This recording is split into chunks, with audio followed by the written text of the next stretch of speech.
Here we are. Come on in, folks. We see you out there. It's Sunday, the 16th of November. Sunday. We're so glad you're here. It's Sunday, the 16th of November. It's time for Sunday Funnies, folks. We've got some great stuff to look through. The Haunt of Fear. We've been on this since the start of October. Looking through these great books, fantastic EC stuff from the 1950s. And if you haven't seen it before, you're in for a treat. If you have seen it before, hang on and get ready to, relive some of the best comics that have ever been done. So I'm going to run the opening and then we will get things underway. Here we go.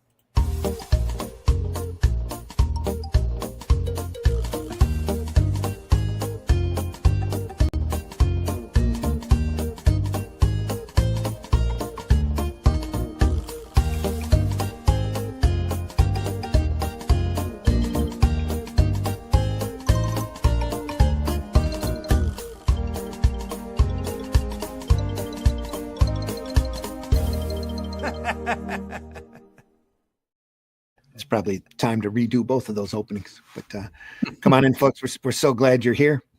I'm your host, Randy Zimmerman. We do this every Sunday morning, rain or shine. This is a pre-recorded podcast. I've got a little banner for that. Let me throw that up here. I think maybe not. Nope, maybe not. Nope, that's not going to do it. Let's go back up here. And right there. There we are. No chat reading today. This program was pre-recorded. Thank you very much. I am at the Grand Rapids Comic-Con as we record there. As you're watching this, if you are in the Grand Rapids area, please stop by. If you're at the convention, find me and tell me that you've seen this program. I will happily give you a comic. $5 value, nice color comic for you to take with you, just for watching the show, because I appreciate you that much. We're really glad you're here. Sorry the chat won't be live. We'll be able to, we'll still look at it, and we ask that you still be nice and mind your manners. But we are here to look at Haunt of Fear. Said switching around here. I'm still getting used to these new buttons. StreamYard went through and changed their bells and whistles again, and it gets a little hard to acclimate to it, but we're here. Happy to be here. Happy you're here. If you are here, please hit that like button, hit the love button, whatever platform you're watching us on, please subscribe. Any type of comment, any type of interaction you have with this program goes to help with our visibility and helps with our recommendations to other viewers. Deeply appreciate it. If you would, it's free. Doesn't cost you anything. We're not asking for money. We don't ask for chats on the show. We're not monetized. We're just happy to be here, happy to do it, happy to look through these great comics. So we're real happy you're here as well. Also joining us, Mr. Glenn Fleming. Glenn, please introduce yourself. Hi everybody, my name is Glenn Fleming. I'm a writer, artist and publisher. I write books like this one about Jack Kirby, which has extensive interviews, and that's like an interview. I went to see him in his house a couple of times. It's all in there. You can get that on Amazon and New Haven Press. If you go to From My Comic, you'll be able to get a copy of Hatch Annotated. Hatch is a character first started drawing about 40 years ago. It's got some of his early strips there, and it tells you that goes through his story. It's got lots of published and unpublished artwork in it, coloured and pencils and all sorts of stuff. And occasionally I publish magazines about comics. Comics Unlimited, 15 issues of that on Amazon. Get these off eBay, Crikey, and Super Spies. Check them out. Amazon. Check them out. Well worth the price of admission, folks. Go in there and check them out. It's really good.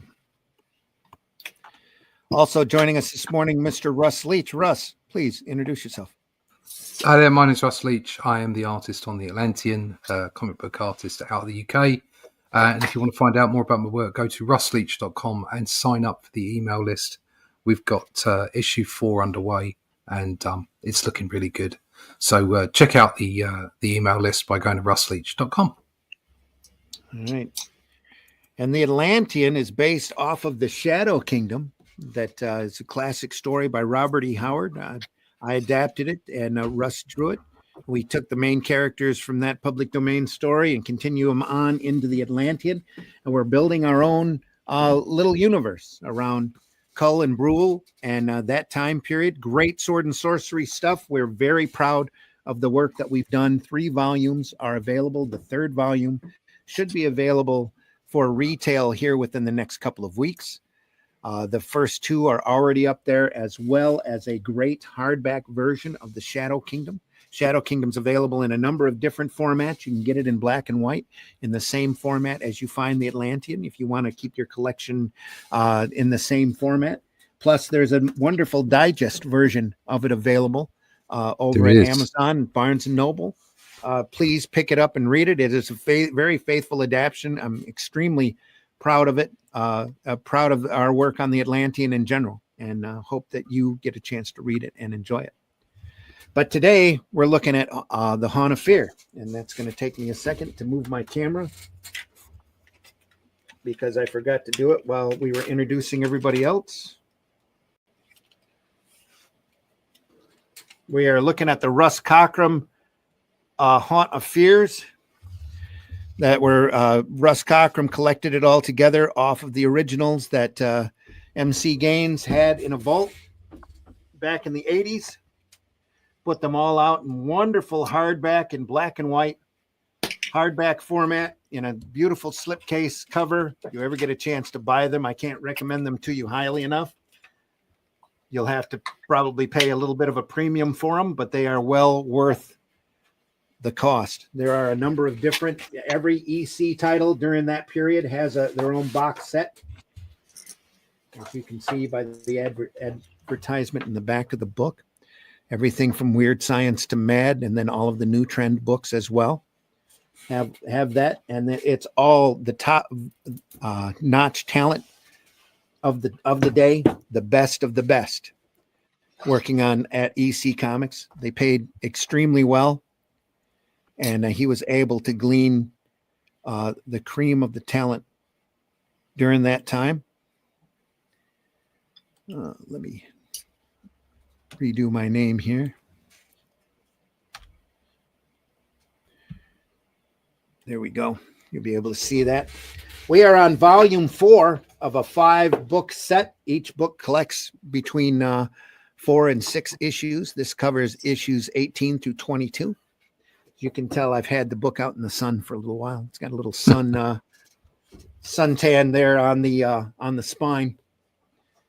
I had them out in my foyer for a while and didn't realize the bookcase was exposed to the sun. We are on issue number 21. That great cover. Look at that. Sorry, banging around here a little. That's the wheel. Yeah. Great cover. Yeah, it's lovely. Bring out your dead. Yep. Bring out your dad. What? Your dad. What? If I did that, it probably looked like that picture. But anyway. Yeah, it's it's accurate. There we are. Sorry, folks. Just getting readjusted a little bit there. That's it.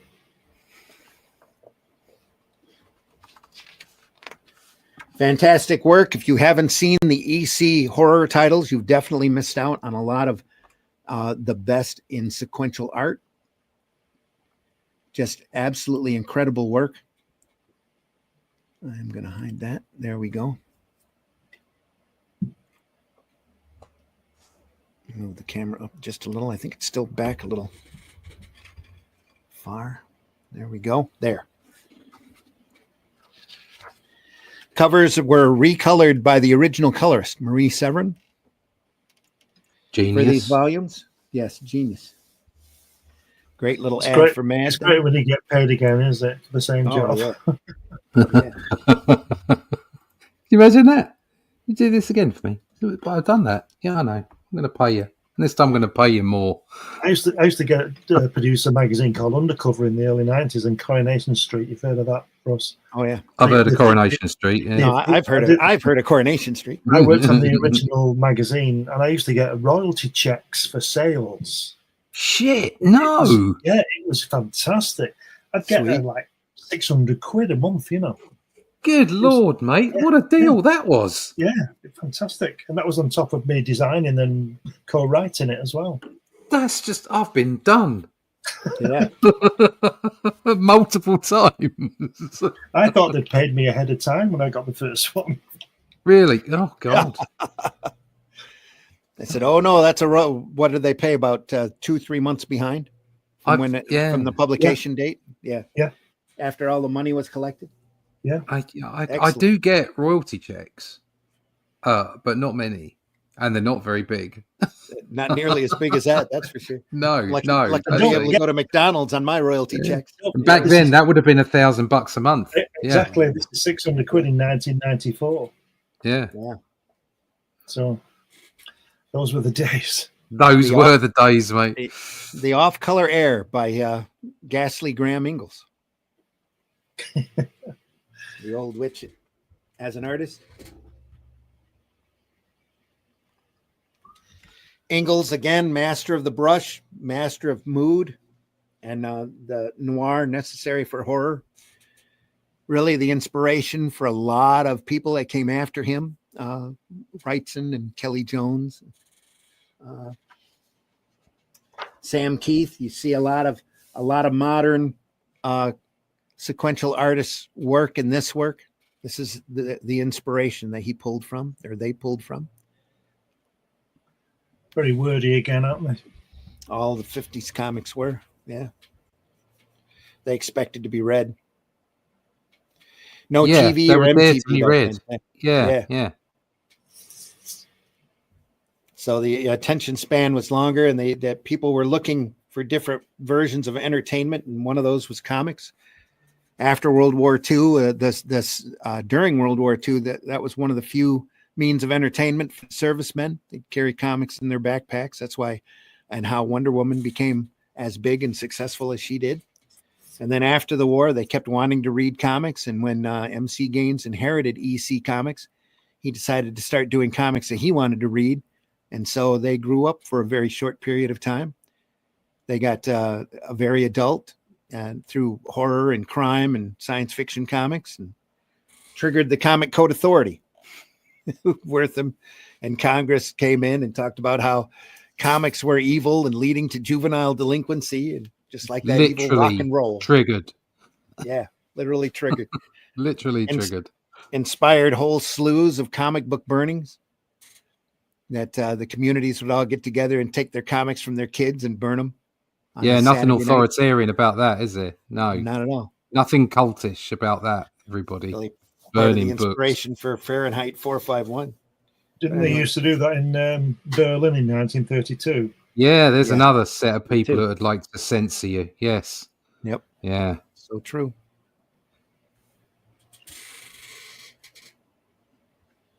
Beautiful work. Look at this car here. Only detail necessary. Just a few little white lines on that. That's gorgeous. Beautiful plantation, southern plantation back here with the hanging moss. That house looks like the house in Barbara Stanek, Lee Majors. What's it called? The Big Valley? The Big Valley, yeah. That was one of those southern houses, wasn't it? What we used to watch. That was great, the Big Valley. Oh, Big no, Valley. I'm not laughing at that. I just, every time anybody mentions Big Valley, there's a scene in Airplane where the character named Johnny is on the phone and he's twisting around. Luke, Jared, there's a fire in the barn. That's right out of Big Valley. All right. I never saw that. You never saw Airplane? No, Big Valley. Oh, Big I know. Valley. Of course, I've seen Airplane. Linda Crystal was in it. Was it Linda Crystal? Linda Crystal. No, it was Linda. Linda was right. Her last name Linda Evans. Evans. Yeah, Linda Evans. Yep. Linda Evans was right. The one after Ursula Andress before Bo Derek. Right. Okay. that guy's wives. That is exactly right. Yes. Very much He so. had- Aptly, he had an eye. aptly- He had an eye for the gorgeous blonde. Yep. Who did? Who else is in that? The character. Richard Long. No, what's he called? The guy, I can't remember his name. What, Lee Majors? No, Remake. the film director who was married Oh. to those girls. I don't know. Right, okay. Can't remember his What, name. married to who? Married to those 3 girls, Bo Derek and Linda Evans and John Derek. John Derek. That's the one. Yeah. John Derek. Yeah. My name's Derek. There was a whole string of westerns during that period that were incredibly good. I mean, the quality. Bonanza. Gunsmoke, Bonanza, High Chaparral. High Chaparral. I remember High Chaparral. That was doing reruns on British TV when I High was a kid. Chaparral The was Virginian and the Rifleman. Yeah. the High Chaparral, along with, I can't remember which came first or which I saw first. But The chicken. High Chaparral was, along with Star Trek, was one of the first programs I saw in colour. Oh yeah. 1967. Star Trek was my childhood. Yeah. For me, it was Star Trek yeah. and Batman. Batman was one of the first. Yeah, they started running Batman as well. Yeah, but Star Trek was the thing. That was the thing I was allowed to wait up and The Man from watch. Uncle. The Man from Yeah. Uncle was great. That was by the time it was on the telly, it was kind of like Sunday afternoon stuff for me. Right. Yeah, but it was brilliant. I saw a great article on. Speaking of Man from Uncle, and sorry, this is digressing, but saw a great article on Facebook about Steve McQueen and Robert Vaughn and how tight they were. Really?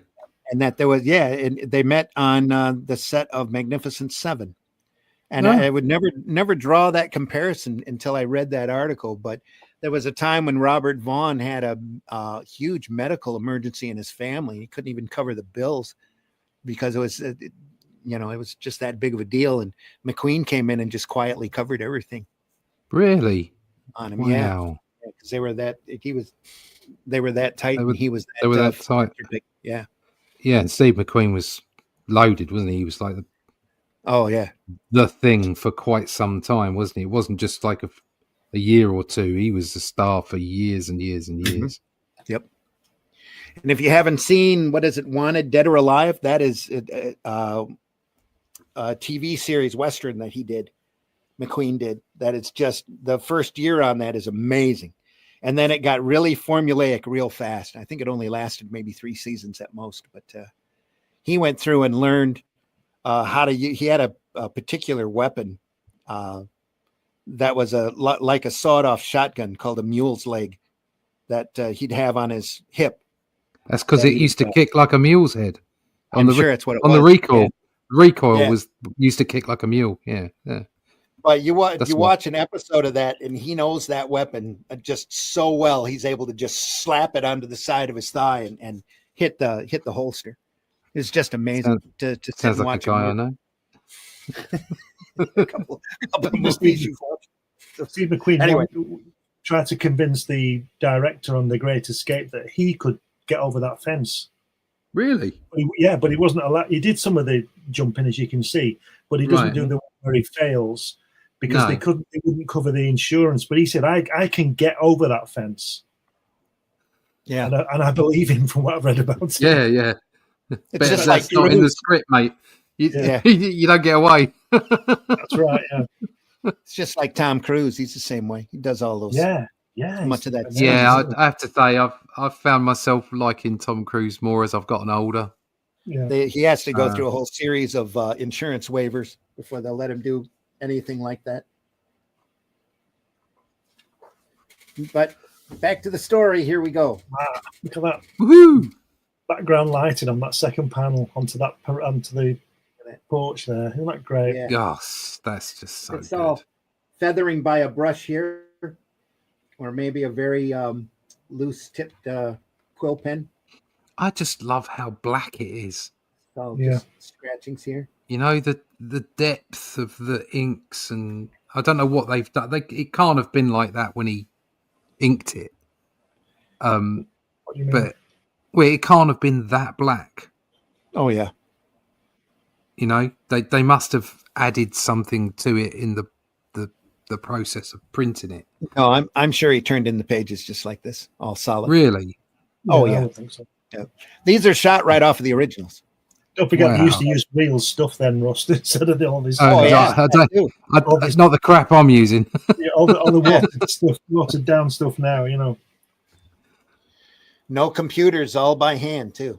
So Yeah. even the lettering has the little lettering guide that they use is very mechanical. Yeah. And no computer lettering needed there. Look, we were talking about staircases earlier, weren't we? Or the other day, I should say. Look at that top right white S. That S where that's isn't that fantastic? That stairwell. Beautiful use of negative space there too. Yeah. No outline needed. And that bottom panel, the last panel as well, the black on there. Isn't that beautiful? What good is that? Yep. It's gorgeous stuff. Wow. Window here. Reflection.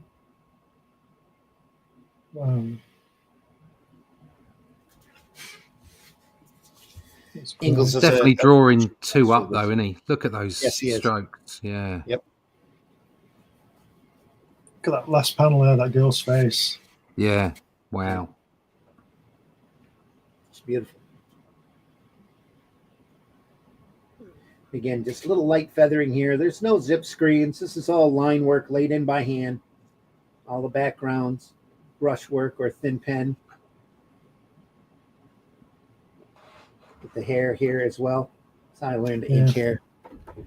Was off Fantastic, of this. Yeah. Never get tired of looking at this stuff for everything that it can teach you, you know, especially if you work in the business. You need to go back and look at this older stuff all the time, not just for technique, but for inspiration. You know, and we follow up Ghastly Graham Ingalls by Jack Davis, who's did a lot of horror work during this time. Went on to be a big commercial artist, did a number of movie posters that you'll instantly recognize. Very iconic. Bloody art. Worked for MAD for many, many, many decades. Doing work. Jack Davis. Did everything from TV Guide, every kind of commercial artwork, I think, that you'll find Davis did something in back then. Movie posters, magazine covers, illustration work, whatever he could do. There's a lost art, hey? Look at that. Yeah, look at that bottom left panel. It looks like a cross between Abraham Lincoln and Jesus, doesn't it, that guy? Yeah. The one over, the main shot. Yep. Abraham Jesus. Yeah, Abraham Christ.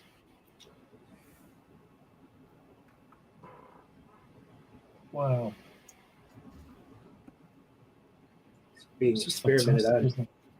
Right, I guess it was it successful? The operation was a success, my friend. And now you now have multiple lives of that poor cat. He's transferred his multiple lives from a cat. Yeah, transferred the 9 lives over. So he's going to shoot him to make sure. Bang. Yeah. 8.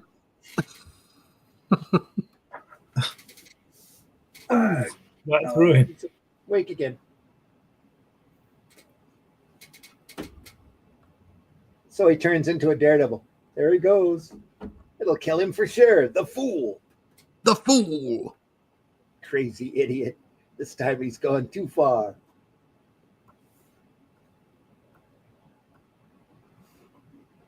He's dead. Send him to the morgue. Jim. Yeah. He's no Jim there, but he's dead. But not as we know it. Doc wasn't around to take my corpse away. Luckily, I came to in my 6th life just before they drained the blood from my body. Hey, choke.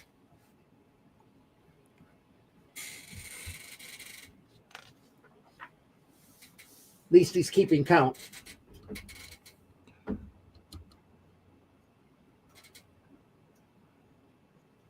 all of these stories were seven pages long. I think there was one story that goes to 9 pages, but all of them 7 pages long and have a twist ending to the end of them.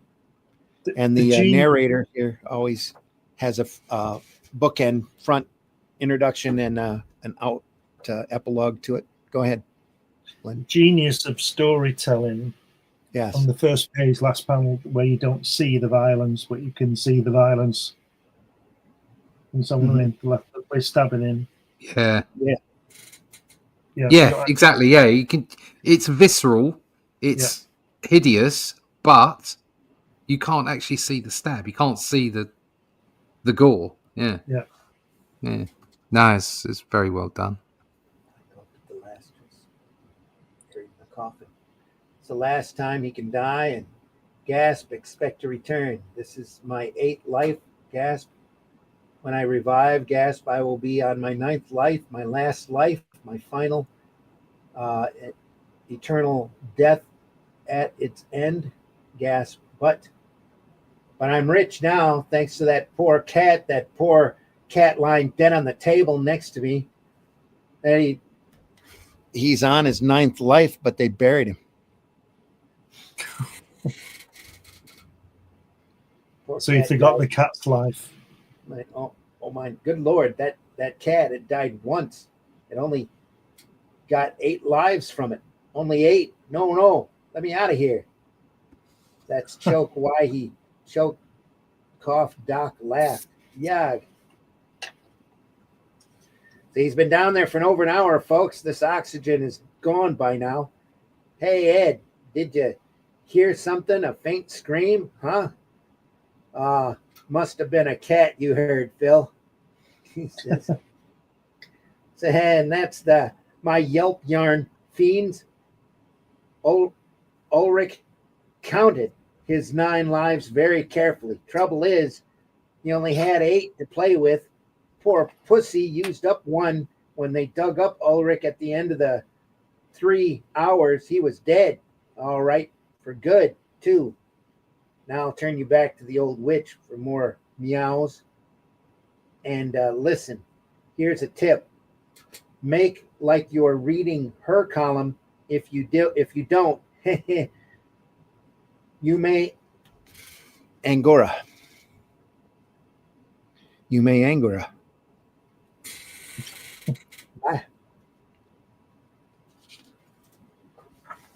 We get that middle here again with that weird fantasy ad and that many photocopied picture stories from the Bible ad. Out of 8, out of sight. Old witch niche. Here's a horror yarn. That's a corker. This is Jack Kamen and Bill Elder. Bill Elder must be inking on this. Yeah. It's throbbing again. Camera gets excited. And then it throbs.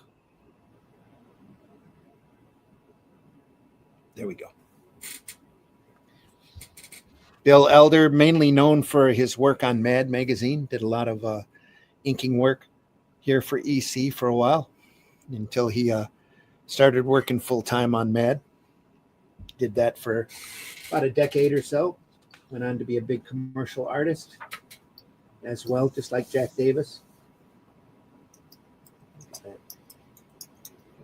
Shading work.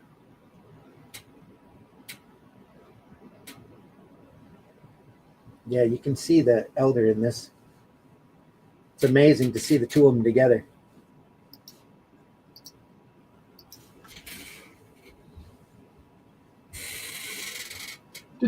I'm sure I saw a documentary thing about Jim Davis a while back. And Probably, yeah. Good. He was approached to do the cover of, I'm not sure which magazine it was, sort of Time magazine, that kind of thing. Mm-hmm. And he didn't want to do it, but the money was too good to turn down, he said. Mm-hmm. And he didn't think they'd ask him again, and he ended up being the person who had most cover credits or something. It might be TV Guide. So, yeah, Over he did time. about 160 or something over the years or something. He did an incredible amount of TV guide covers. Yeah. Yeah. I don't know how many time covers he did. I'm sure we can look that I up. might be wrong about the time, but it was a magazine like that. You know, big name. What do we call it? Like a highbrow magazine rather than Okay. say a comic. You know, someone. I mean. And he said Right. he was getting loads of money. They offered him loads of money. He couldn't turn it down. And like I say, he ended up being the most, having the most covers of all the artists who had covers. You know. So nice little sideline if you can get it. Yeah. Jack Davis, cartoonist, friendly guy. Yeah. Yeah. Born December 2nd in Atlanta, Georgia. As a child, he enjoyed listening to Bob Hope on the radio and tried to draw him despite not knowing what Hope looked like. John Burton Davis Jr. is an American cartoonist and illustrator known for his advertising art, magazine covers, film posters, record album art, and numerous comic book stories. He was one of the founding cartoonists for Mad in '52. His cartoon characters are characterized by extremely exaggerated anatomy, including big heads, skinny legs, and large feet. Yeah. We all know what that means. Yeah. And he only died 9 years ago. Yeah, 2016, at the age of 91. Davis saw comic book publication at the age of 12 when he contributed a cartoon to the readers page of Tip Top Comics #9. After drawing for his high school newspaper and yearbook, he spent 3 years in the United States Navy during World War II, where he contributed to the Daily Navy News. Attending the University of Georgia on the GI Bill, he drew for a campus newspaper and helped launch an off-campus humor publication, Bullsheet. Great name for a magazine. That's fantastic. Which he described as not political or anything, but just something with risque jokes and cartoons. After graduation, he was a cartoonist intern at the Atlanta Journal, and he worked one summer inking Ed Dodd's Mark Trail comic strip, a strip which he later parodied in Mad as Mark Trade. That was a naturalist comic strip that ran for many, many years. King Features currently still publishes a very badly drawn version of Mark Trail to this day. It's just a sad strip compared to what was. In '49, Davis illustrated a Coca-Cola training manual, a job that gave him enough money to buy a car and drive to New York. Attending the Art Students League of New York, he found work with the Herald Tribune Syndicate as an inker on Leslie Shatter's. You know this person. Leslie Shatteris, the Saint comic strip. Is that how you pronounce his last name? Charteris. The Saint comic strip drawn by Mike Roy in Leslie Charteris. Yeah. His own humor strip, Beauregard, with gags in a Civil War setting, was carried briefly by the McClure Syndicate. After rejections from several comic book publishers, he began freelancing for William Gaines EC Comics in 1950, contributing to Tales from the Crypt, Vault of Horror, Haunt of Fear, Frontline Combat, Two-Fisted Tales, Piracy, Incredible Science Fiction, Crime Suspense Stories, Shock Suspense Stories, and Terror Illustrated. You know, you were saying before about you learned something on this program. I just looked up Leslie Charteris. I thought it was English. Well, he's British Chinese. His name is Leslie Charles Bowyer Yin. Wow. Huh. And he's, so how about that? He's born in Singapore. Fantastic. Wow. His mother was English and his dad was Chinese. How about that? Never knew that. Leslie Charteris. In 2011, Davis told the Wall Street Journal about his early career and breakthrough with EC, quote, "I was ready to give up, go home to Georgia and be either a forest ranger or a farmer. But I went down to Canal Street in Lafayette, up in an old rickety elevator and through a glass door to entertaining comics where Al Feldstein and Bill Gaines were putting out horror comic books. They looked at my work and it was horrible. And they gave me a job right away. Every time you went in to see Bill Gaines, he would write you a check when you brought in a story. You didn't have to put in a bill or anything. I was very, very hungry and I was thinking about getting married. So I kept the road pretty hot between home and Canal Street. I would go in for that almighty check, go home and do work, bring it in and get another check and pick up another story. The actual cross street to Lafayette was Spring Street, not Canal. It says in parentheses. Davis was particularly noted for his depiction of the Crypt Keeper in the horror comics, revamping the character's appearance from the more simplistic Al Feldstein version to a rougher, craggier, mangier man with hairy warts, salivating mouth, and oversized hands and feet, who usually didn't wear shoes. Among the classic horror stories he illustrated were Foul Play, which we just looked at last episode, which was cited by Dr. Frederick Wortham's book Seduction of the Innocent for the depiction of a comic book baseball game. Others like Taint the Meat, It's the Humanity, Death of Some Salesman, Fair Tonight, followed by Increasing Cloudiness, Tight Grip, and Lower Berth were Crypt Keeper classics. He did the covers for every issue of Crypt from issue 29 to 46. And in his work for Harvey Kurtzman's War Comics, he tackled a variety of subjects and had a particular affinity for depicting American Civil War stories. He also did many covers for Frontline Combat, Two-Fisted Tales, Incredible Science Fiction as well. The editors, William M. Gaines, Albert B. Feldstein, and Harvey Kurtzman have said he was the fastest artist they had in those days, completely penciling and inking 3 or more pages a day at times. Wow. Well, hold on. What? These pages? Yeah. These pages. Yeah. 3 a day? 3 or 4. Inking 3 or more pages a day at times is what it says. Was time slower then? What's going on? Forget, maybe his day was 18 hours.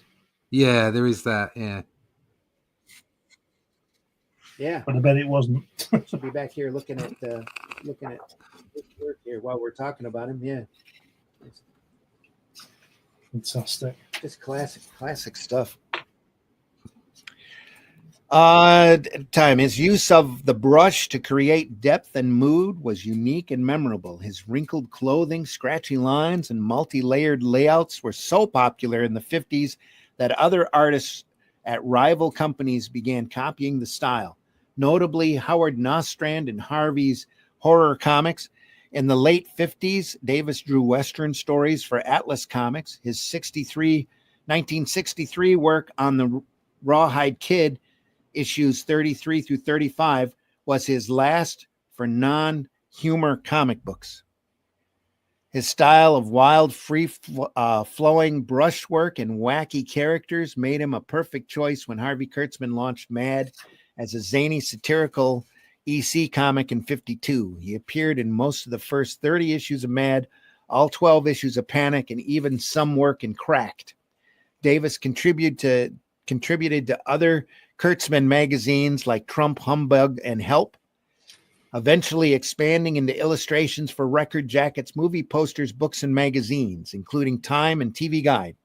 In 1959, he completed an 88 card set of humorous cartoons for Topps Chewing Gum Company called Wacky Plaques. I think that was Wacky Pack.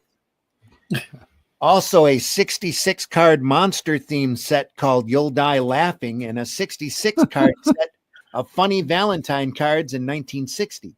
Davis illustrated another 66 card set of Funny Valentine cards in 61, a set of giant Funny Valentine cards in 64. He illustrated a set of Nutty Awards postcards, also released by Topps Chewing Gum Company. And in 1980, he helped illustrate a set of Topps Bazooka Wanted posters. Davis illustrated 2 children's picture books, Bobby and the Magic Pen and the Misadventures of Don Quixote, both still available online. also has a first published book of his sketches on Amazon, the Jack Davis Sketchbook of Untold Spooky Ghost Stories. Davis enjoyed his sketches more than his final artwork because he felt it represented his creative talents. In 1961, Davis wrote, drew, and re-edited his own comic book, Yak Yak, for Dell Comics. In 1965, he illustrated Meet the North American Indians by Elizabeth Payne, published by Random House as part of their children's setup book line. And Davis appeared in 29 of the first 33 covers of Mad. We already covered that. Davis had a regular comic strip feature, Superfan Pro Quarterback magazine. In Pro Quarterback magazine in the early 70s. It was written by Mad cohort Nick Meglin. Davis first worked for TV Guide in 1965. Let me skip through this. We're taking too much time. Which featured icons such as Johnny Carson, Dean Martin, fictional characters such as Dr. Kildare, Napoleon Solo, and Maxwell Smart. His first cover for the magazine came in 1968 when he depicted a tribute to Andy Griffith, in which the actor was hoisted on the shoulders of his co-stars Don Knotts and Jim Nabors. Davis recalls, every assignment was a thrill because TV Guide was the top magazine in the country. I couldn't wait to get my little MG world, my little MG, and drive from New York to the magazine's offices in Radnor, Pennsylvania, to show the editors my latest design. I felt like the luckiest guy in the world. Davis would contribute 23 covers for TV Guide from 1968 to 1981, and in 2013, the magazine honored him in a retrospective in which it recounted his history with the publication and spotlighted some of his most memorable covers, including those depicting Rowan and Martin's Laugh-In, Davis's childhood hero Bob Hope for a cover on Hope's history with the Oscars, and Bonanza. Years later, while watching a TV interview of Hope, Davis was gratified to notice that his Hope cover was displayed on the back wall of the comedian's office. It was one of the proudest moments of my life, recalled Davis. Davis created the cartoon Bee, which in decal form appears on the flanks of all the buses in the B line running from Westchester to New York City. A Westchester resident at the time, Davis lived directly adjacent to one of the B line's bus routes, and he mentioned in an interview how gratifying it was to see his own artwork drive past his window several times every day.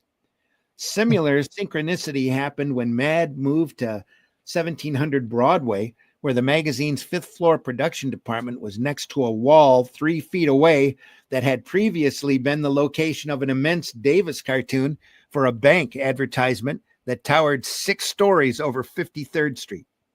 Wow. Then it goes on in Wikipedia to explain his other career posters and cover art. Davis created the cover art for the New Christy Minstrels album for Columbia Records, cover art for the Johnny Cash album, Everybody Loves a Nut. Davis also created album artwork for such musicians as the Guess Who, Tito Puente, Sail Cat, and the Cowsills, as well as such comedians as Bob and Ray, Archie Campbell, Don Imus, and Myron Cohen. He also provided the artwork for several Sheb Wooley's comic albums as his character Ben Colder. In 1974, Davis provided artwork for Alco Records printed advertisements for the Genesis album, The Lamb Lies Down on Broadway. During his tenure at Mad... Wow, Genesis album. Huh. Yeah, Genesis album. Genesis, wow. The Lamb Lies Down on Broadway. While Davis resided in St. Simons Island, Georgia, he sketched various characters and mascots for the College of Coastal Georgia, Brunswick. Right, Davis grew up, went to college in Georgia. They married Dina. His wife Dina moved to St. Simons Island in the 90s. They raised 2 children, daughter Katie Davis Lloyd and son Jack Davis III, who gave the cause of his father's death on July 27th of 2016, age 91, as complications from a stroke. And then they go on to list all of his awards, which we really don't have time to get into. Anyway, back to Jack Kamen and Bill Elder doing some great work here. Look at that lighting. Again, all line work here. No gray tones. All just fantastic inking work. Elder was amazing, an amazing inker and artist as well. They were all great back then, showing off their best stuff, and I'm sure they were showing each other's stuff around, constantly trying to one-up each other. Oh no, she's falling in front of the train. Oh. Yep. And he laughed about it. Yeah. Jane, come back. No. And then the sudden strange feeling. Read the last panel. Sorry, carry on. Sorry. No, go ahead. The bottom left panel. Peter watches horrified.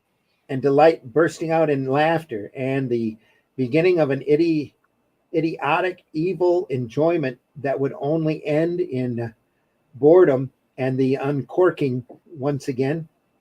It says under the side, it says horrified as the knife-like wheels of the subway train passed over Janet's neck, severing her head from her body.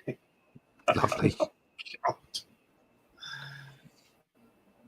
I'll say it again, it needs a code, this comic book. Yeah. Oh, it's crazy. Shocking. Yeah. Shocking. Outrageous.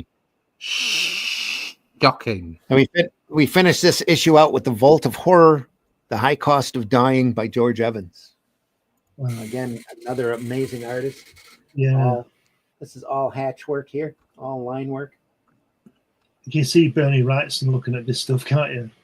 Oh, absolutely. They're like woodcuts, aren't they? Yeah. Oh, I'm sorry. This isn't Evans. This has got Reed Crandall signature on it here. Right. So this is Reed Crandall here. Right. Sure looked like George Evans to me, but the Reed Crandall won't be to do with the guy, the narrator, will it? Because he wouldn't just sign one drawing, would he? Oh, the writer? No, that's the artist. Yeah. These were all written by Feldstein, Kurtzman, and Gaines. Yeah. Mostly Gaines and Feldstein on the horror stuff. Kurtzman was busy on the war and humor material. And then Feldstein was doing horror and science fiction. Come on. Look at that bridge. Wow. Isn't that beautiful? Just gorgeous.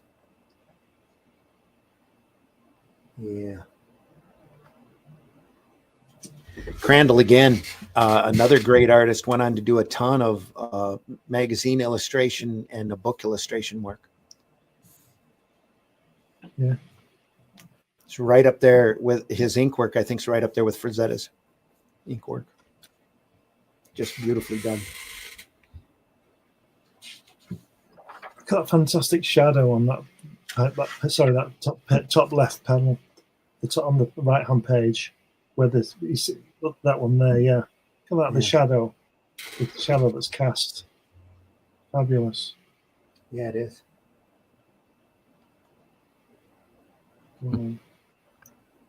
Gorgeous water as well. Yeah. Isn't it? Fabulous. I just love this bridge. Yeah. That should have been a double page spread, that, shouldn't it? It would have been really good. Yeah. It's gorgeous work.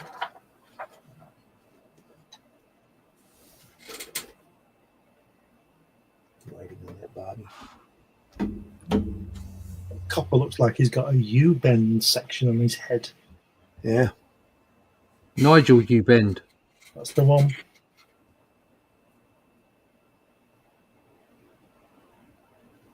We've eaten nothing all day, Papa.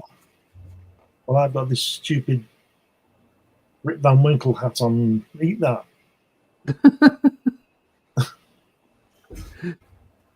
Eat it. Look at that centre panel there. You are Henri Coder. You have blown them to little pissers. Pisses. I will say this only once.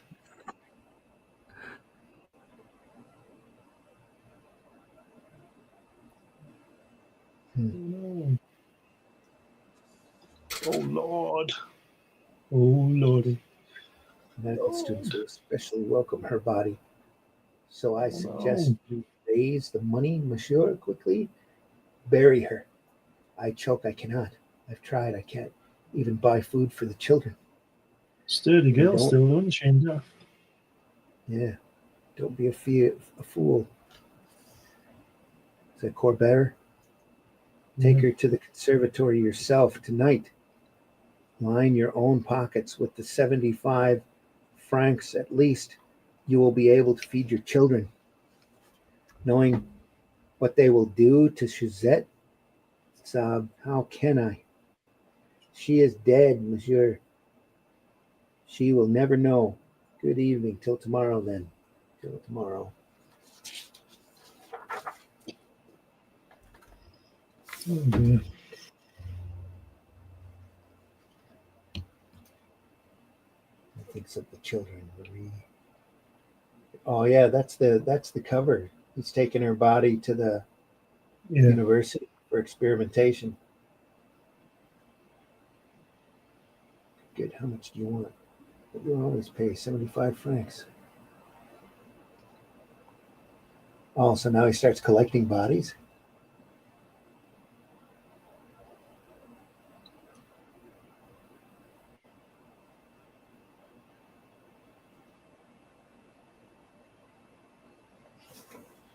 Early the next morning, Pierre and Marie ate heartily, the first good food they'd had in months. Bought them dresses and everything.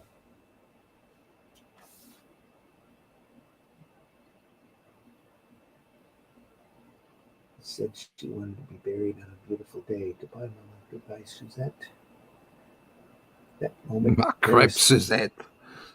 Conservatory of Medicine, eager, curious, prospective doctors cut and sliced and probed the new body that had arrived that night. At that decisive moment, the dean of the Paris Conservatory of Medicine, on his daily And tour a of the chocolat. Academy of Medicine, stopped before the newly purchased body, now lay completely dissected, and shrieked, "It is the Commissioner of Health." I I don't understand what's happened there. What's happened? think they swapped him for the professor of the University of the Commissioner of Health. That's what For it looked who? like. The girl. For Suzette, they buried Suzette. Oh, so he's buried. So he's got the money, but not allowed her to be cut up. Yeah, Right. that's my Yelp yarn friends. Henry took a Mon walk that Dieu. night to try to decide what to do, and the solution, shall we say, dropped into his lap. Of course, he had to coax the commissioner to drop dead. That is, by, well, I'll spare you the gory details. Just use your little old imaginations. And now it's time to close the door of the vault until next week, or next we meet, which will be in the Crypt Keepers mag, Tales from the Crypt. Till then, as the Undertakers say, have a nice morning. MOUR. Mange too, Rodney. Mange too. Wow, look at that. On to Hunt of Fear number 22, another ghastly cover. Look at that coloring on that. Really nice.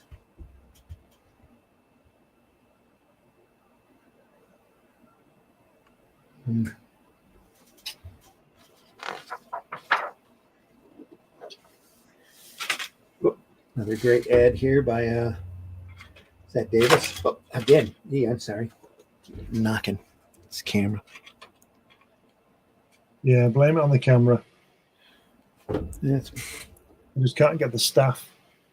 yeah. I know. It's just everywhere, mate. Are we good? Yep. We should be good. It looks good here. Yep. It's okay. Yep. Wish you were here.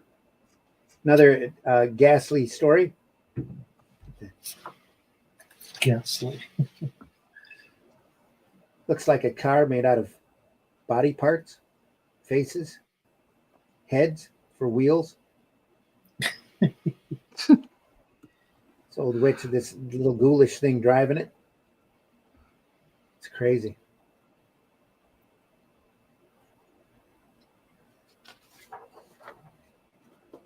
Another staircase.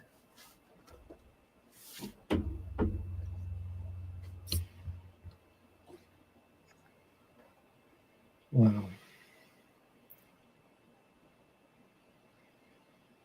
There's so much black in it though. It's just amazing. Oh yeah. It- Look isn't at, it? look at the wave he gets here in the hair. Just Yeah. great. That feathering.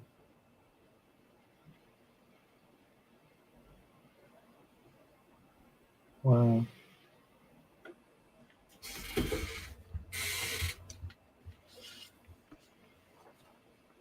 And again, no gray screens. This is all line work and brush work, mostly brush work. Done 2 up. Yeah, gotta be.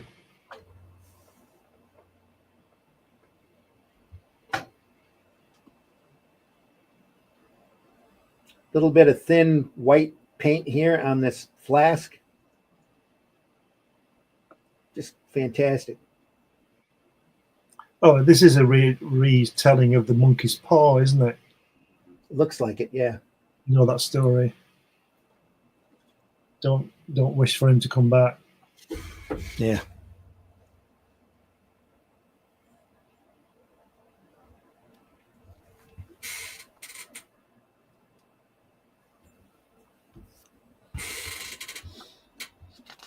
Wow. Oh no. This one's going longer than 7. Look at that line work. Holy. Look at that. You see that kind of a dry brush effect here. Thicker lines. No need for a outline here on the side of his face. Yeah. Very Gene Colan, isn't it? Very much. I'm sure Gene saw a lot of this. He came in Yeah, I'm sure. right at the very end of the EC line. He did a couple of stories. Mm. When was that? About 58? I think closer to 54. Oh, right. Oh, before, yeah, of course, yeah, before the code, wasn't it? Yeah, of course. Yeah, before the code. Kubert and Alex Toth come in too and did a couple of stories during that period. Right.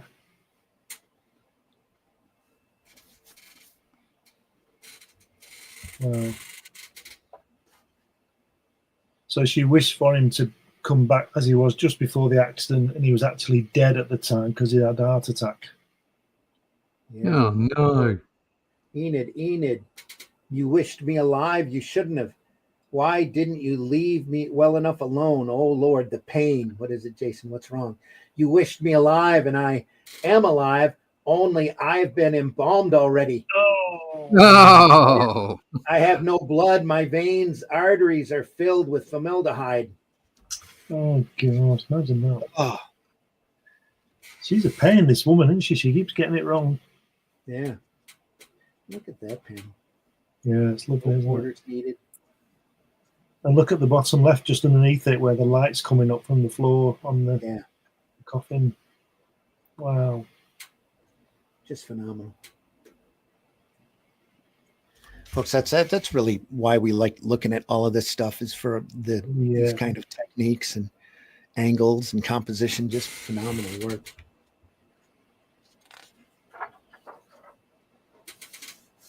Ran a rare 8th page here.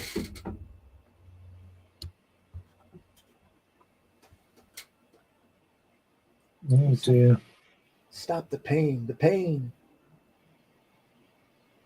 Didn't kill me, Enid. Nothing will kill me. You wished me alive. I must stay alive. Oh, please do something. The pain. How does she get rid of him? It stumbled. Lifted wildly, cut, dig. Oh no. Do something, Enid. Something.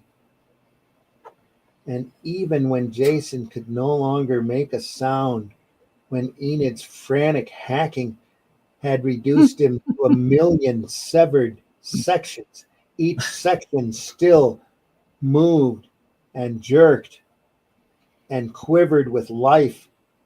Mr. Shiner found her that way when he returned, cutting. Good Lord, choke. Mr. Shiner and the others, the men in the white coats that came to take it away, never noticed the tiny severed sections pulsating. They were still moving when they took her away. Hee hee. Anybody interested in buying a second-hand jade statuette cheap? Maybe you can use it wisely. Think a moment. What would you wish for? Now think again. What devilish way could your wish come true? Still want it? Well, it's for sale. There's a little shop in Hong Kong with a weird old Oriental proprietor. Drop in sometime. Tell him I sent you. Show him your EC Fan Addict Club pin. We'll And a photograph. What a great bit of cross sale there. That was really impressive. Nudge, nudge. Chessmate. Look at that body on the bottom there, lying on the top of the panel. Isn't that fantastic? Those shoes. Wow. Yeah. This is George Evans. This is probably Johnny Craig. Here, picture paste. And it looks like him, at least. It looks like his style.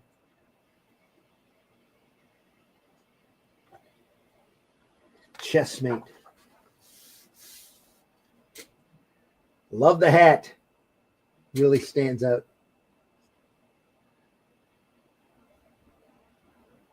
Look at that head in the center there, the back of it, the shine on it. Yeah.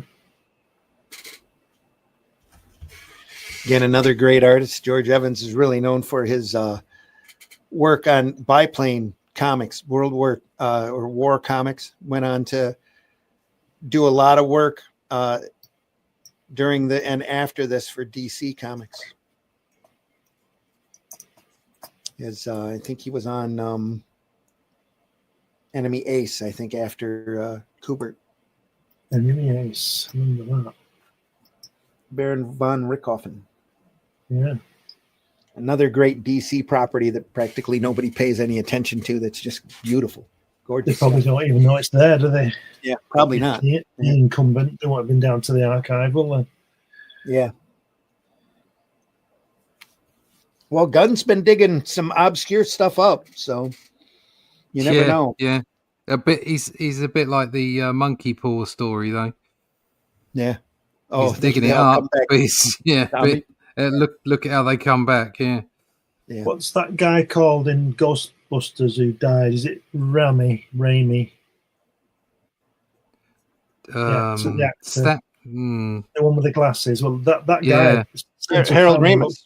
Yeah, Harold Ramis. That's it. It looks like him, doesn't it? That guy there. Can you see straight ahead in the first page, center panel? Yeah. Or maybe Jonathan. What's he called? The disgrace guy, Russ. Jonathan King. Yeah, it's more like Jonathan King. Yeah. Yeah. Hello, and look at what we've got coming from you from the States today. Small children. Okay. That's Jonathan King for you. Reggae. No wonder they had him on the beeb, eh? Yeah. God. Unfortunately, they've got form.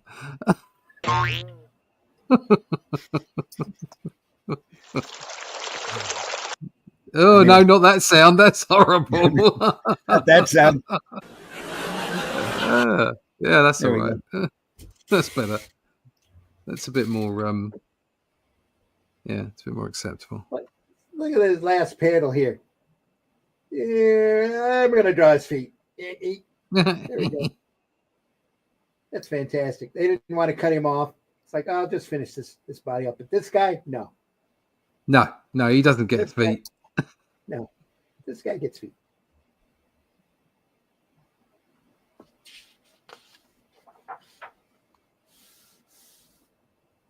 Oh, and look at there. I don't think that's a grayscale. I think that's lines. I'd have to look at that with my other glasses. That might be a Zipatone screen.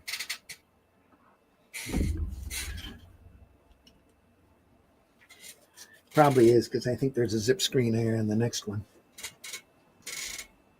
Oh yeah, yep, that's zipatone back here, just to add some dimension, drop it back a little bit. The shading work on the body, though, this is all cross hatching. The gray tone here, Wow. and look at that little thin line work.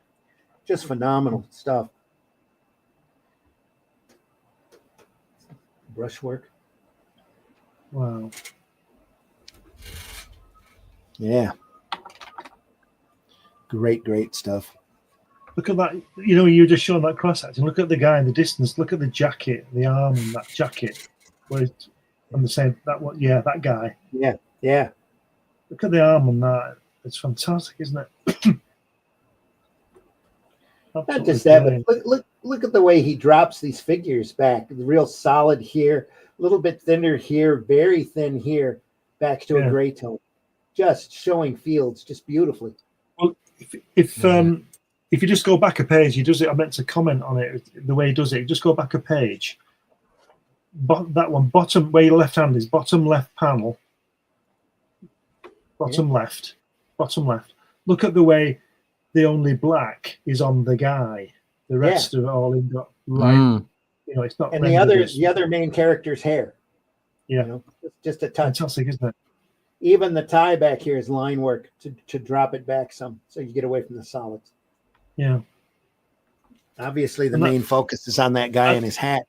Yeah, and on the next panel, it's great the way the feet come out of the black floor. Yeah. Fantastic. This gives you ideas all the time, doesn't it? Just slightly lower. Here's the 2 on that's the corner of the page here. And he just finished off the figures and dropped the border line there.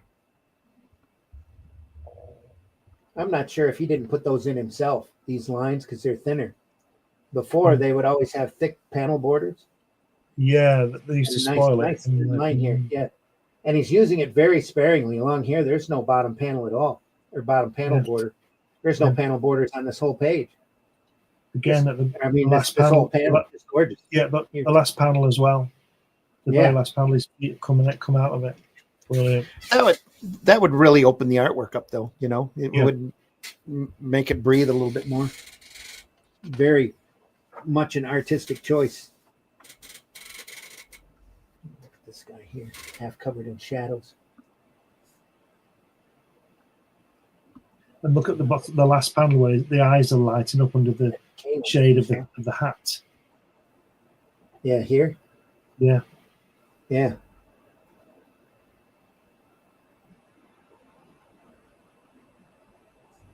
How casual is that? That looks like a real casual pose. He's got his head tilted back, just as you can see the spine isn't straight up and, just straight up and down. Makes it look a lot more realistic. And here he's turned. Fabulous observation. Yeah, the panel before it, the way that the shadow of the tree doesn't go to the bottom of his trousers, but that one, yeah. Brilliant. Just phenomenal choices. And here, just a little bit of wiggle, just a little bit of action lines cut out of the zipatone, just to show you he's moving his hand. There. We'll rope off the park and erect a bandstand right around the bench and pray it doesn't rain. Yeah. All right, Doc, but I'll be prepared just in case. I'll never be able to face them if it's really thin line work combined with the heavy shadows.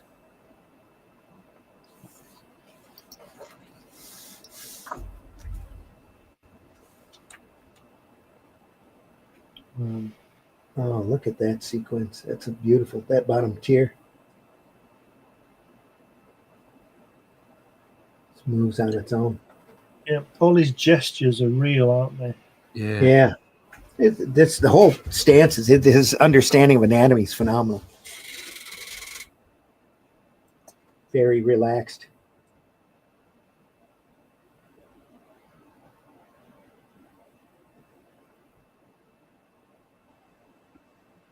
Yeah. Look at the crowds here. Tuba. What happened when he took his hat off? and the crowd staring at him in horror and disgust and revulsion as he removed it. There's something under his hat. Good Lord, choke. Another good Lord. And the 2 shots that rang out. Oh my God, don't. Oh, look at that. That's typical for EC at the time. I never figured on the parade or the flag, or else I would have not let him come. There was a reason why he was wearing that big hat. He had another head connected to the top of his head. Of course he did. Yeah. It's Yeah. Zaphod Beeblebrox. Who's the man with 2 brains? That's why Zeb always wore a high hat to cover his other head. And that's why he was such a mental marvel. He had 2 brains, but it I could told you. never face you all, knowing you knew his secret. So he shot himself. Oh. Get it, kiddies? That's why there were 2 shots. In order to commit suicide, Zeb had to blow both his brains out. So Well- you can. So he shot himself twice in the head. How do you do that? In Or both of shot his himself twice in the heads. heads. Yeah. Well, that's Doc's story, and he's glad he got it all off his chest.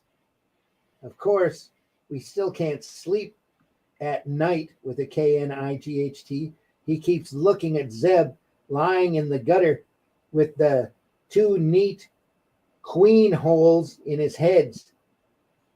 Oh my, a king back. What awful pawns. I'd better turn you back to the old witch, as the bebopper said when he saw the New York skyline. Dig that crazy chess set.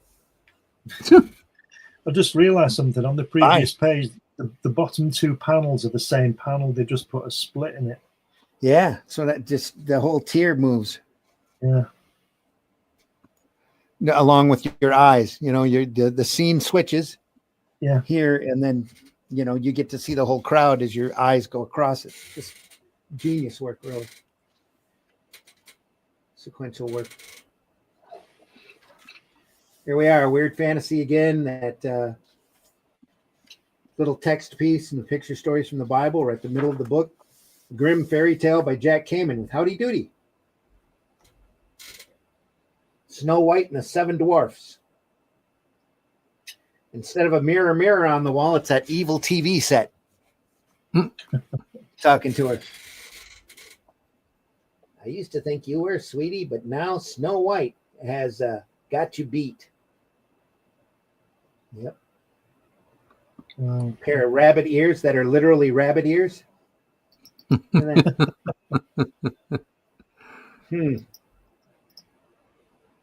Somebody was looking at this when they wrote the trick, I think.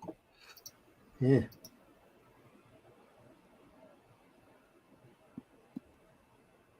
Wow.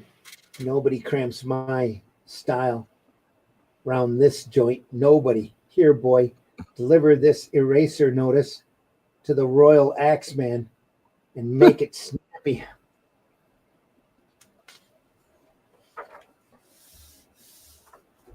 What's the name of this story again?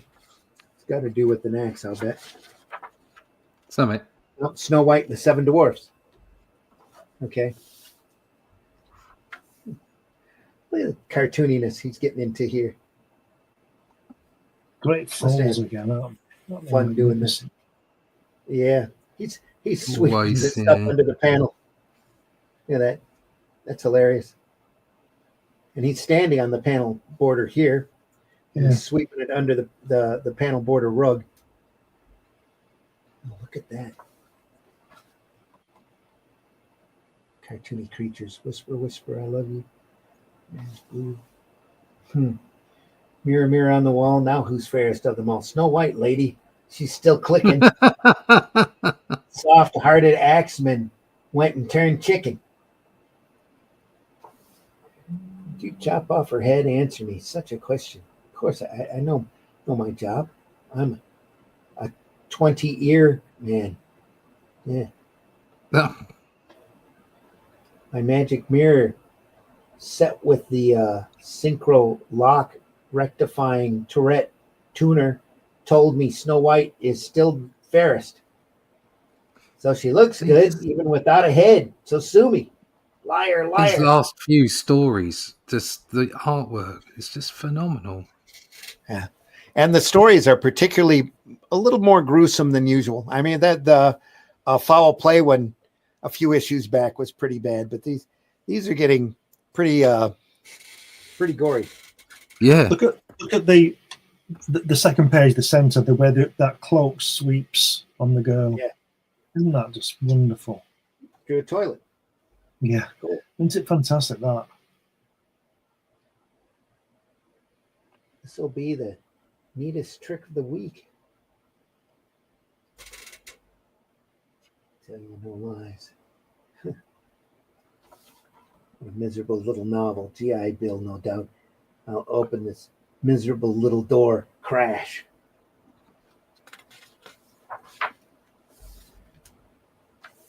Oh, there's a lot of floating heads there. Oh, there's 7 dwarfs. Look at that. I wonder if they're Check patterned. them out. Hi ho ho he. It's home from work we flee. Wow, We look work at that all bottom panel. day and get no pay. That's all tax free. That bottom With the panel little where they're funny all animals walking. here. This guy holding his ears. Yeah. Isn't that crazy? Like animation. Yeah. That's when comics are at their best. When you think they're moving, even though they're not. Yeah, Oh, yeah. it's fantastic. It's just great. Windows are clean. The beds are made. The clothes are put away. Our EC comics stacked neatly. Good Lord. Look on the bed. A beautiful girl asleep. Who can she be? So who else? Oh, well, hello. Did you make our beds? Did you wash away at the dishes? Did you dust the place? Uh-huh. I'm the Princess Snow White. It figures the queen tried to have you erased, eh? And you want to stay here with us? Oh, please. Let me stay. I'll cook for you. I'll sew for you and clean and... Okay. So stay. Good job Wally Wood wasn't drawing this one. Yeah, innit, eh? I think that was for a later comic, not printed by EC. That particularly ticked off Disney. Yeah. So that's how Snow White came to live in the house of the 7 little dwarfs. And oh, what a difference her presence made. The little men learned a new way of life. Now, Lumpy, you didn't wash up for dinner. Now, dentist, you didn't brush your teeth. Now, stupid, you didn't hang up your clothes. Stupid. Now, crazy, you didn't wipe the dishes. Now, isn't that better? Look at this guy. Oh, they're just going to get rid of her. They're not very happy, do they? He's got a pimp hat working there. Sweet.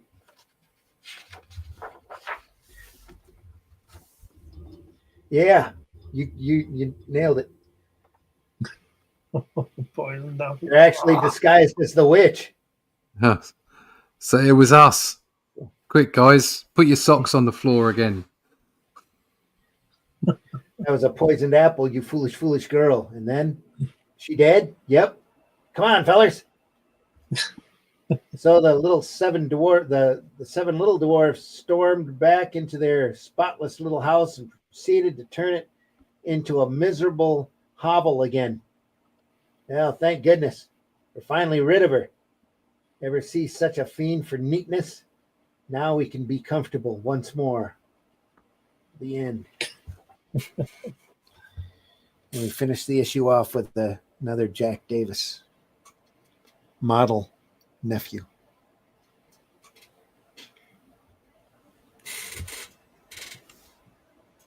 Is that the vault keeper in a captain's hat?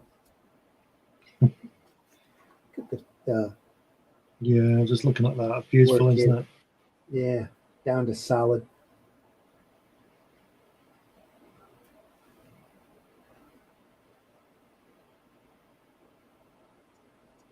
Yeah. Mm.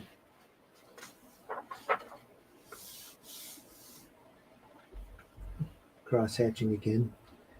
It'll fill in. Just leave it open just so you can focus on this guy's face. Go through and do all this brickwork and all this leaves detail. It's fantastic.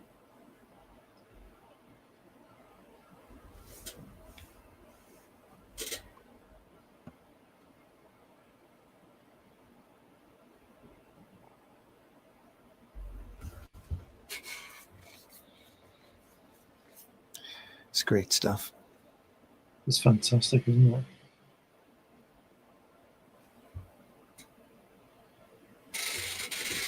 It's cross hatching here. Mm. It's all lines. Is that what you look like, Uncle? Uncle does ships in a bottle.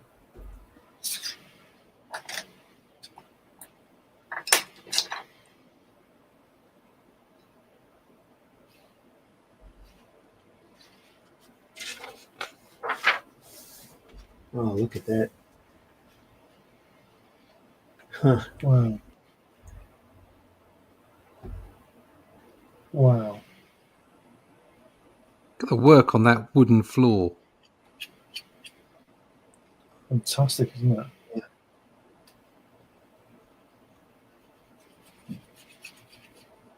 Look at the exaggeration here. Really bent over, moving. Yeah. He did somebody else running like that before. We said he had him ducking under the word balloon on Yeah. the previous story. And here he tilts that composition over so that he can get all the wording in and still have that impact.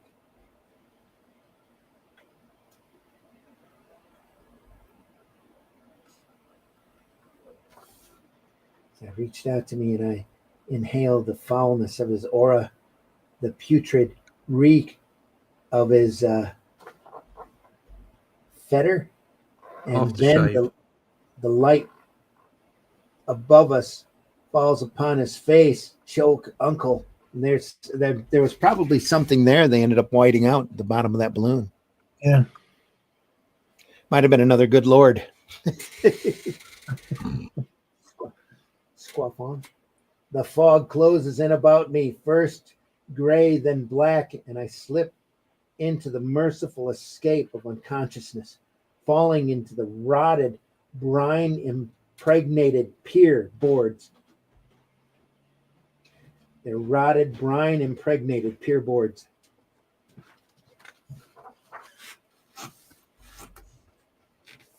Good Lord. Of course.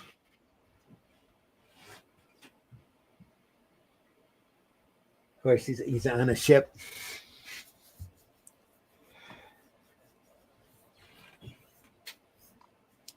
Mm. Of course, it's the ship that the captain was working on in the bottle. So he's turned into Ant-Man. Yeah. I reach the wall of glass that rises upward around and over my derelict ship and down to the distant opposite horizon. Glass. It's glass. Oh, God.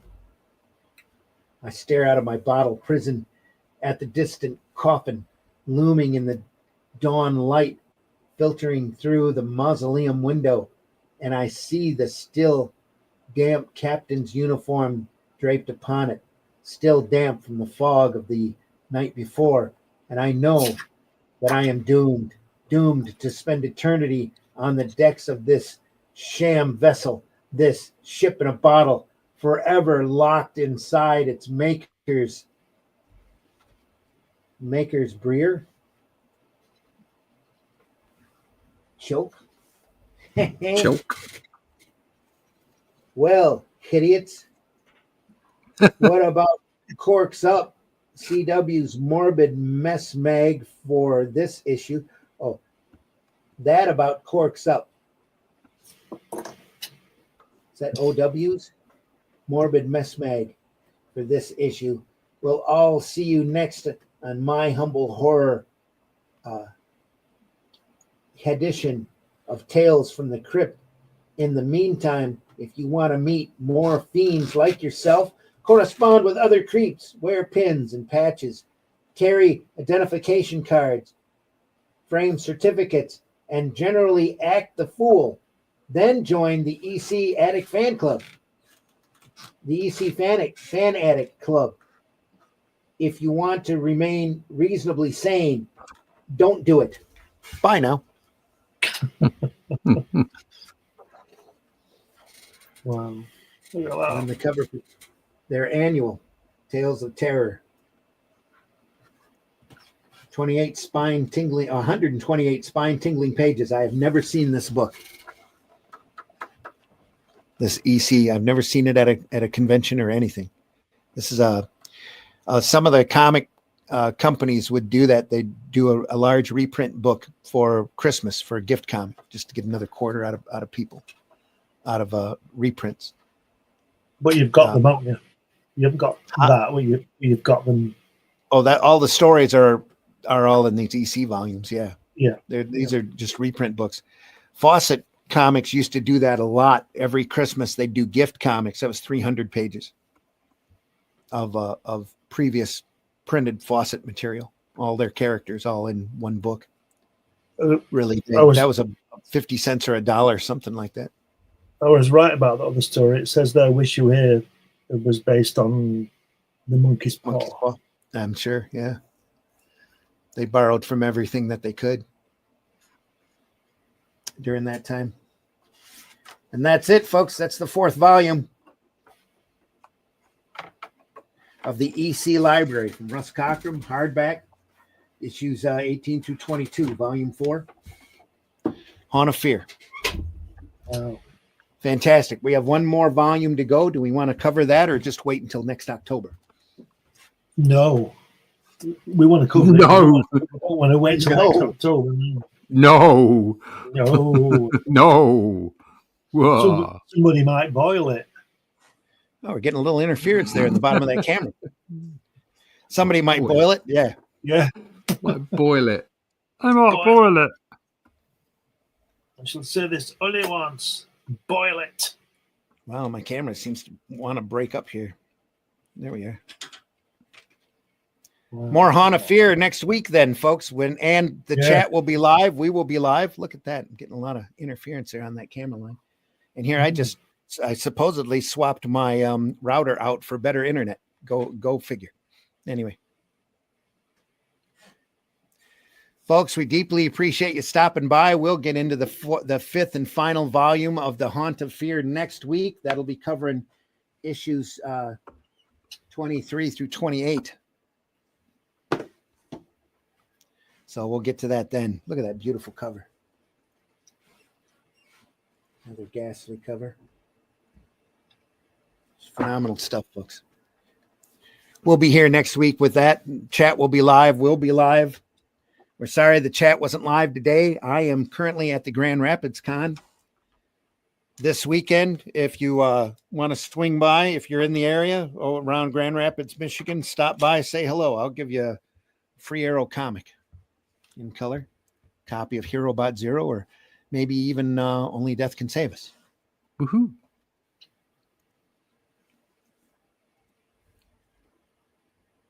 Stop by then. We appreciate you being by today. If you enjoyed this program, tell your friends. Definitely give us a like. Any type of interaction you have with whatever platform you're looking at us through. If you can hit that bell for notifications or subscribe, we deeply appreciate it. Every little bit helps to get us out in front of other noses. We love looking at this stuff. We've been doing it for a couple years now on great comics like this. We are archived over at the Comic Book Black Belt YouTube channel, the Randy Zim YouTube channel, and the Indie Comics Network YouTube channel. You can go over there and enjoy our programs anytime you need a couple hours. If you're working to just look at some great old comics and talk great old comics, that's what we do this for. We're inspired by it. We love doing it. We don't ask for money for doing it, but we do ask, if you enjoy this program, that you read our work. So I deeply appreciate you doing so, or enjoying any of our programs here. Thanks again for stopping by. Russ, please tell folks how they can find you. Yeah, you can find me at russleach.com. Go over there and sign up for the email list. If you want to see something I'm working on at the moment, wishes for issue 4. This is the short story of Lethal, one of the first original characters we've got, all made up by Randy. Oh, look at that. And you'll find out what all this is about when you pick up issue 4 and see this short story in it. So there you go. Best thing to do is to go to russleach.com and sign up for that email list. Yes, great fun stuff. That's at russleach.com, folks. Go over there and sign up for that email list. We don't bombard you with a lot of emails, just the necessary news to help you stay informed about the Atlantean and how you can get it. So deeply appreciate you doing that. Glenn, please tell folks how they can find you. You can find me mainly on Amazon. I've got 12 books on there, lots of magazines, different books, science fiction, children's books, all kinds of things. Or you can just put my name in Google and something will be presented, I presume. But yeah, mainly something will pop up. You never know. Mainly Amazon. Go to Amazon. You can see my stuff there. There we are. And folks, I've been your host, Randy Zimmerman. You can find my work at you look for me wherever books should pop up here and there, eBay maybe, I don't know. Currently writing Atlantean 5 and working on a collection from the first comic I got printed in Indie Comics called Tales from the Aniverse, along with magic artist Susan Van Camp, and a third volume that's going to have a ton of people in it, a lot of different versions of those characters. If you ever saw that back in the 80s, it's been 40 years since Tales from the Aniverse #1 came out. In December, it'll be 40 years. And we're going to celebrate by doing a great collection of all of the Aniverse material, and including some new stuff. Hope you're around for that. You can find that work. That'll be offered over at fundmycomic.com, the campaign for that. And it won't come out probably until middle of next year, probably towards the end of the first quarter. We'll start the campaign for that. It'll be a 3-volume set. The first volume will collect all of the Aniverse stories in it and short stories. And there's been a number of them. It'll be quite a large volume.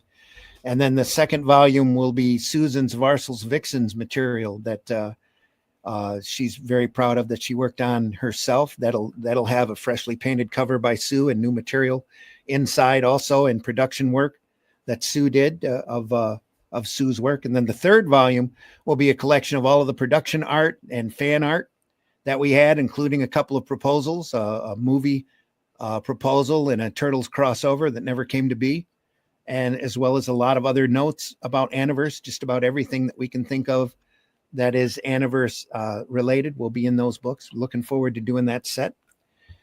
But in the meantime, folks, again, if you're around the Grand Rapids area, I'm at the Grand Rapids Con this weekend, and hope you can stop by and say hello.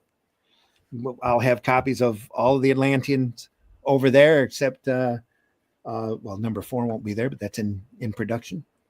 I think I can get away with selling Atlantean 3 there. I think everybody's got their copies by now.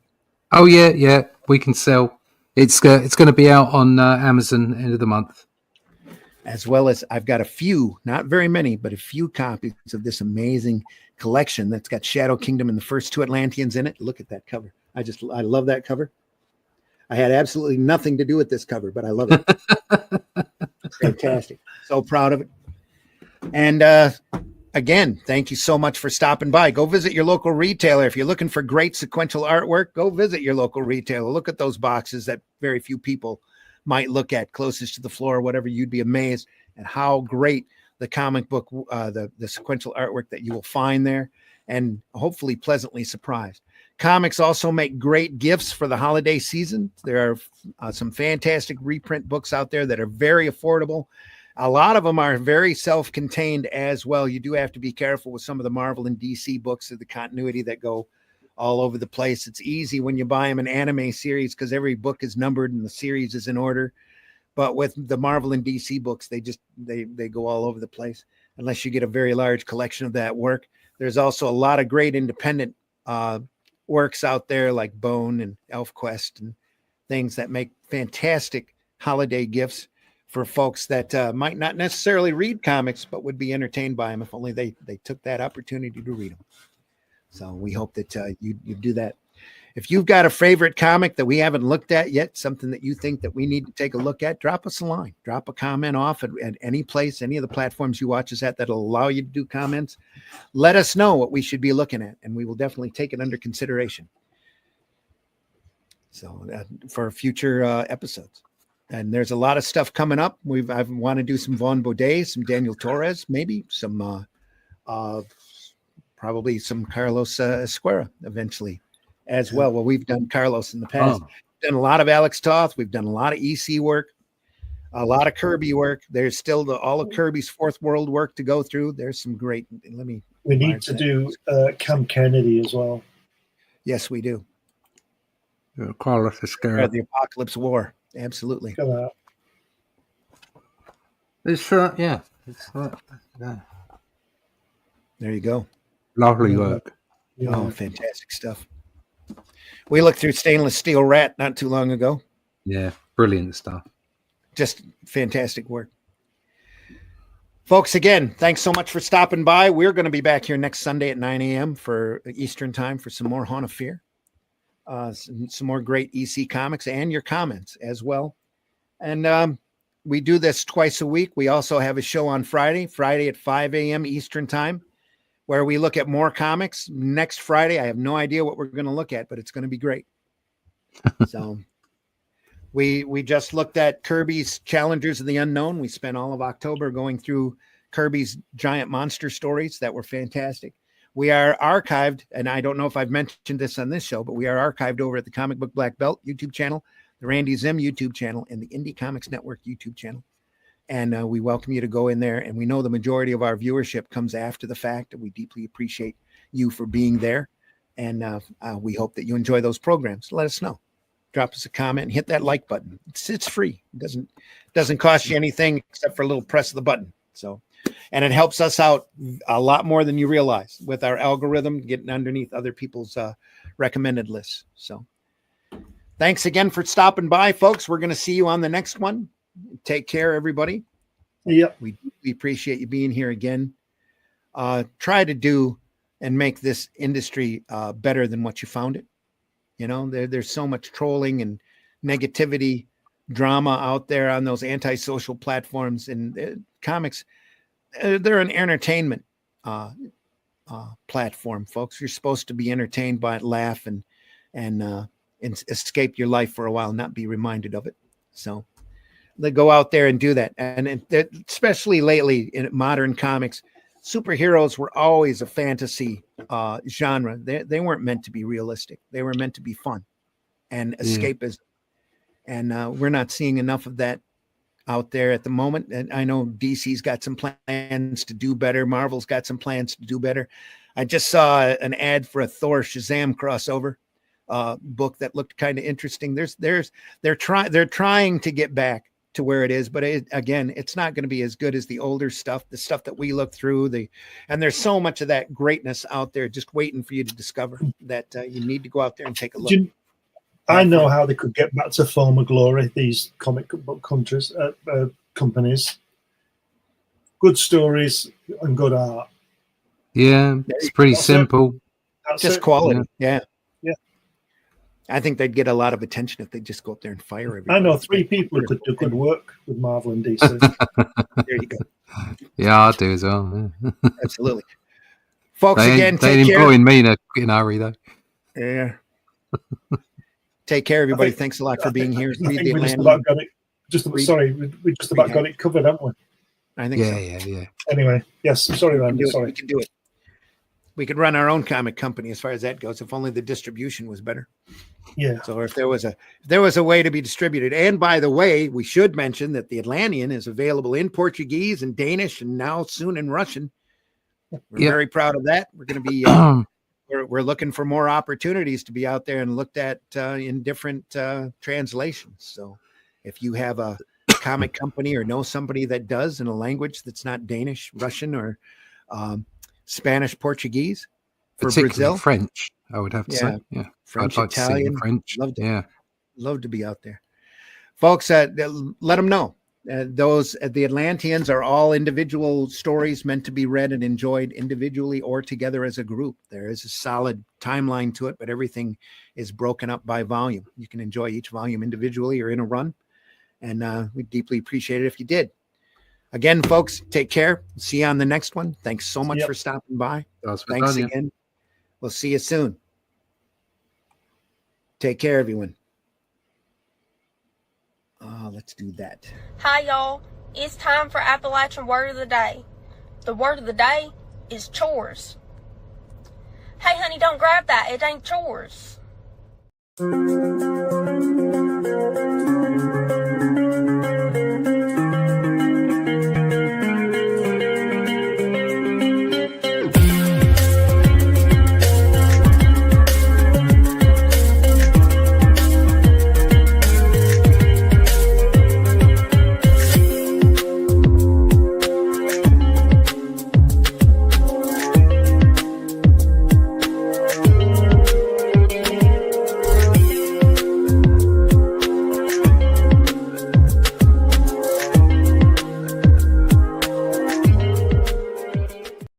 Joke's on you, bitch. I love this shit.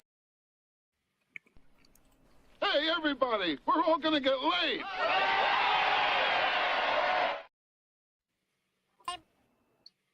Nope. Oh, that wasn't there for very long. Sorry about that, folks. Hello, motherfucker. As he sits each day at his board, alone with his characters, Jack Kirby is far from lonely. I haven't got the trappings of a circus, but there in my mind is a very active and bright and colorful place that's as good as any circus that I've ever seen. And I live with that, and I enjoy it immensely. Look what I found. It's a marijuana. Honey, that's a skunk. Then why does it smell like you? Honey, stay right there. I'm coming. What the fuck is the matter with people in this business? Can you hammer a 6-inch spike through a board with your penis? Not right now. A girl's gotta have her standard. Girl's gotta have her standards. Oh, come on. Let me scroll down here. It's not doing it. Why is that being so mean? Now on Sunday mornings, it's not it either. There we go.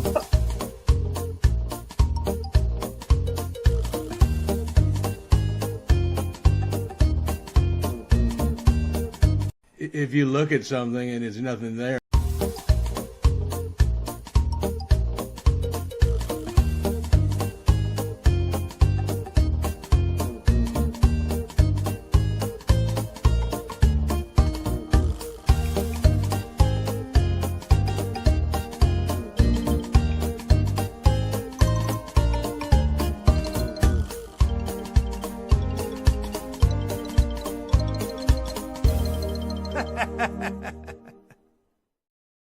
It's not allowing me to scroll down. I'm being very irritated at this. I can't get to how not to drive your how what not to what how not to drive your podcast. Yeah, there you go. Transparency is the key, folks. No. No. Can I pick that doll? No. Can I pick that